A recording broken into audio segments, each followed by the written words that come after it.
Hey guys, how's it going? This right here is the Moto Edge 20 Fusion, one of the supposedly best phones that you can buy around the rupees 20,000 price tag. I mean, why not? The phone does check a lot of boxes that people demand from their phones. But a month later, has the device actually stood up well against its competition? Well, let's find out. This is Warren from GTR and you're watching my long-term review of the Moto Edge 20 Fusion. Let's get started.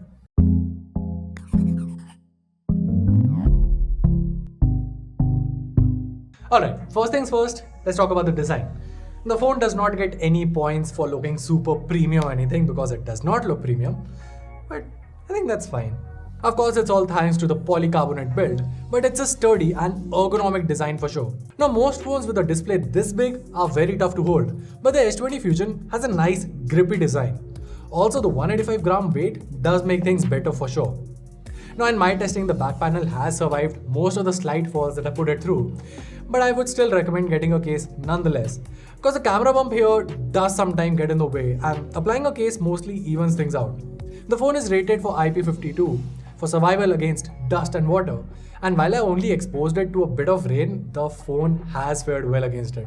Now, one thing that I do like is Moto has not compromised on a 3.5mm headphone jack here, and that definitely comes in handy for someone who already has a good pair of headphones and doesn't really want to switch to wireless audio. Moving along, we have the display, and it's a really nice change here. Like, I remember when the Moto One Plus Fusion was launched, it was a great phone, but one of the biggest complaints I had with that device was the LCD panel on it.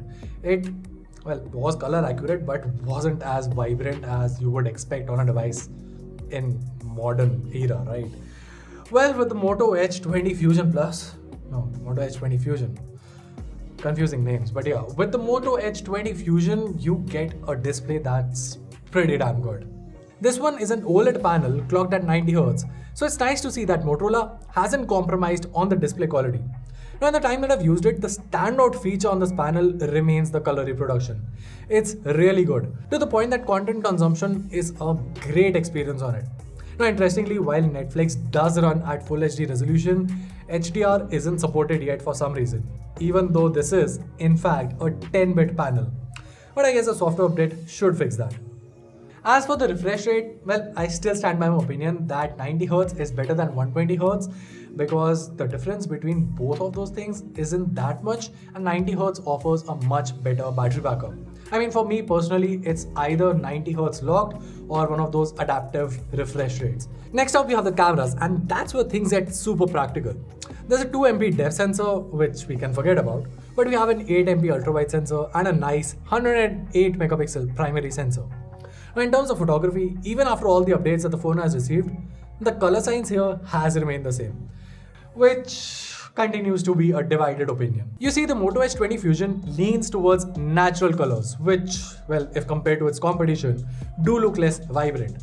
Now, I for one don't really mind that. The pictures have a great amount of detail. The HDR works very well. And as for the color tones, I prefer manually editing my shots later on anyway, so that's not an issue for me. Now, of course, there are folks out there who would prefer photos having that slight tint of saturation and added vibrance later on. And for those folks, you have very good options available from both Xiaomi and Realme, and you can definitely look into that. But if you do like post-processing your images manually, well, this is a better camera, for sure. Also, there's a slight issue that I noticed, which is that the autofocus isn't that good and you can get much better results with a manual tap to focus. Just something to keep in mind. Of course, the best part about any Motorola device is stock Android, and that's true for the Moto Edge 20 Fusion as well. The device comes with stock Android 11 out of the box with minimal pre-installed apps. Note that I said pre-installed apps and not bloatware, because what you get here is basically Motorola's slight additions on top of that, which are quite useful.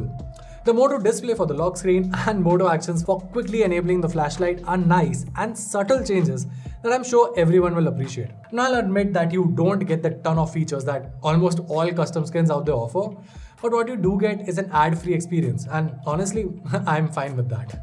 Now, if you do want to customize your device, we already have a dedicated video talking about some of the best apps that you can download on your Android device to really change the look. You can check it out from the card here. And the best part here is that because it's stock Android, all of those apps work flawlessly on this. Now, another thing about the software is that this thing comes with ThinkShield security. I mean, it's as good as Knox on Samsung. So yeah, your phone not only is cleaner, but is also far more secure as compared to most of the other smartphones out there. Alright, so now let's talk about the performance. Now this thing comes with a MediaTek Dimensity 800U processor, and that actually exceeded my expectations, See, coming from a flagship device, I haven't noticed any major lags here.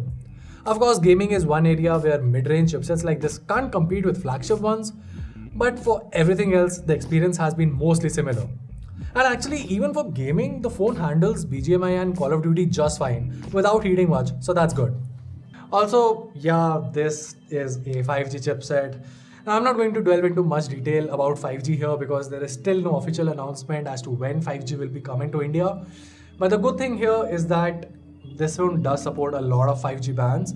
So not only for India, but even when you're traveling, rest assured, the Moto Edge 20 Fusion should probably offer you good 5G speeds. Lastly, there's the battery life. And the Edge 20 Fusion packs in a 5000 mAh battery, which I feel is a perfect size. Like seriously, it's enough to last an entire day and not too big to, well, make the device heavier. So yeah, 5000 mAh is the sweet spot. I was averaging 7 hours of screen on time on this, and that's pretty good. Now as for charging, you get a 30 watt turbo power charger, and it can juice it up from 0 to 100 in under 90 minutes. I'll admit that I personally have been spoiled for choice by Realme's 55 watt charging that they offer in some of the budget offerings under 20,000. But yeah, for someone who hasn't already tested that, the 30 watt charging on the Moto Edge 20 Fusion should be just fine. So, is the Moto Edge 20 Fusion a good phone? Absolutely. But that's not the question. The question is it better than the competition? Well, its main rival at that price is definitely the Redmi Note 10 Pro. And it's actually a close call. See, Redmi arguably has the better design, a higher refresh rate if you need that, produces more likable camera results, and has equally good gaming performance. On the other hand, you have the Moto Edge 20 Fusion, which has a better display in terms of color reproduction, comes with stock Android, offers zero bloatware, clicks images in natural tone, has a more secure system, and also comes with support for 5G if for some reason you care about that.